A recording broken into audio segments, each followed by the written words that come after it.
La méthode Lance est conçue pour adapter l'entreprise aux enjeux du changement climatique.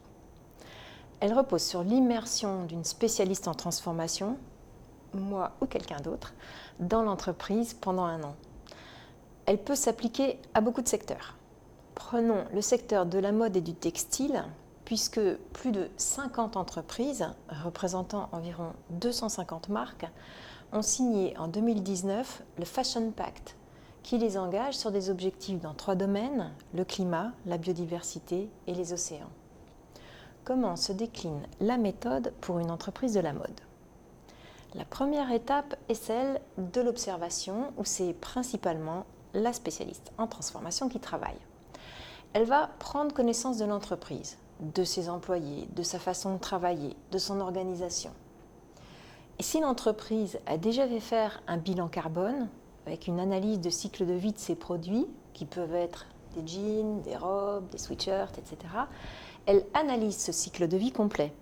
La production de matières premières, par exemple du coton, ou l'approvisionnement des matières premières avec le choix des fournisseurs, l'approvisionnement sur le lieu de production, la teinture, le filage, le tissage, l'assemblage, la distribution, l'utilisation et la fin de vie. Dans cette phase d'observation, il est utile de capter des choses qui sont moins tangibles mais tout aussi importantes. Il s'agit du style de l'entreprise, de sa marque, de son histoire, de son identité, de ses fiertés et aussi de son aptitude à changer. Parce que pour qu'une transformation se passe bien, ces informations de style sont primordiales. Tout au long de l'utilisation de la méthode, la spécialiste en transformation va dérouler des tâches de fond qui sont en quelque sorte sa cuisine interne. Ça concerne la prise en compte des facteurs humains, l'analyse de la résistance au changement et une communication interne puis externe adaptée. La seconde étape est celle de l'ouverture. Et là, ce sont les employés de l'entreprise qui travaillent le plus. En plus ou moins grand nombre, plus les gens sont impliqués dans un changement, moins il y a de résistance au changement. Il faut trouver un équilibre.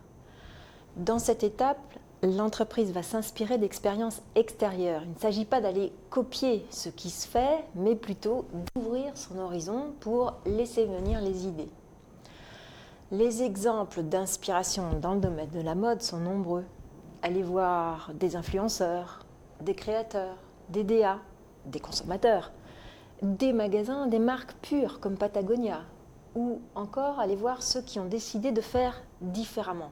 Plus de collections par exemple, ou ceux qui refusent les soldes, ceux qui diminuent les intermédiaires, ceux qui font le buzz, les 1083 et son jean infini, le slip français ou Bonne Gueule, les DNVB, les marketplaces, ceux qui ont développé quelque chose de différenciant, comme par exemple filer un textile à la main, ceux qui font pousser le coton en France ou ceux qui expérimentent des nouvelles façons de coopérer, le partage de magasins, le co-branding, ceux qui privilégient les lieux d'expérience client ou d'expérience de vie, les pop-up, les show-fields.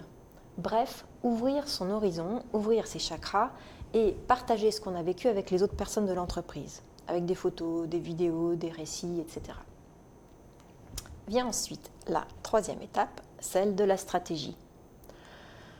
Comme l'étape d'ouverture, elle peut impliquer un nombre restreint de personnes, mais elle peut aussi faire l'objet d'une expérience en intelligence collective qui embarquera d'autant plus les participants par la suite. Les expériences de la phase précédente, celle d'ouverture, sont vraiment du terreau pour l'établissement de la stratégie.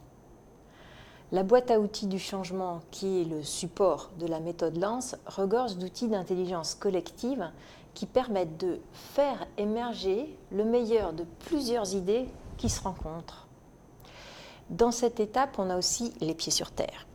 On analyse les impacts de l'idée de stratégie qui a émergé sur l'organisation, sur son processus de production. On évalue aussi grossièrement si cette approche pourrait être pérenne, être rentable. On évalue les risques. Beaucoup de choses peuvent émerger, de la simple reconception vers des systèmes ou concepts vraiment innovants. On peut aussi d'ores et déjà prévoir comment on communiquera avec sérieux, c'est-à-dire sans greenwashing, sur cette nouvelle stratégie. On peut utiliser un écolabel, comme le C2C, Cradle to Cradle. CEA l'a fait pour ses t-shirts ou ses jeans. On peut aussi choisir les ODD de l'ONU, c'est les objectifs de développement durable. Certaines entreprises les utilisent. La quatrième étape est celle du mode projet. C'est un travail important où la spécialiste en transformation porte la casquette d'organisatrice, de coordinatrice et de gestionnaire des risques, et où les spécialistes de l'entreprise prennent en charge les modifications nécessaires pour opérer les transformations, pour mettre en œuvre la stratégie. Il y a beaucoup de façons de mettre en œuvre. Il est possible d'opter pour une démarche itérative, une démarche des petits pas, qui permet de tester et d'apprendre avant de se lancer. La cinquième et dernière étape est celle du transfert.